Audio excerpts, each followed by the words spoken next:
కారమును పొంది తాను వంగలేక పని చేసుకోలేక తిందామంటే ఆహారం సహించక ఎంతో కష్టపడి తాను మరణ సదృశమైనటువంటి వేదన పొంది అన్ని నిప్పులు పడి బిడ్డని ప్రసవించి ఆ బిడ్డకి పాలిచ్చి పెంచి పెద్ద చేసి ఏడాది పాటు చలికాలం లేదు, వర్షాకాలం లేదు, మంచంలోనే మలమూత్ర విసర్జన చేస్తే ఆ మలమూత్రములను తుడిచి కడిగి బిడ్డని రక్షించి తాను ఉపవాసాలు చేసి చిట్ట చివరికి అవసరమైతే పిల్లవాడు ఎంత పెద్దవాడైనా వాడికి ఏదైనా కించిత్ అనారోగ్యం కలిగిందంటే భయం వేసినటువంటి మనసుతో నా ఆయుర్దాయం కూడా నువ్వే పోసుకుని బ్రతుకని అనగలిగినటువంటి వ్యక్తి ప్రపంచంలో ఉంటే అది అమ్మ ఒక్కతే.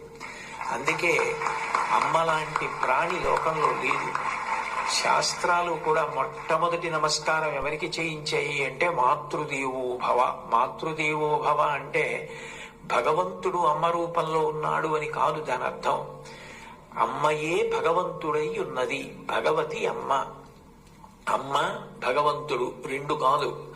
ఎందుకనంటే ప్రాణం పోయేటప్పుడు కూడా ఎక్కడ కొడుక్కి ఇబ్బంది కలుగుతుందోనని కొడుక్కి ఇబ్బంది కలగకుండా వాడికి ఏ విధమైనటువంటి క్లేశము పొందకుండా తాను వెళ్ళిపోవాలని తల్లి కోరుకుంటుంది.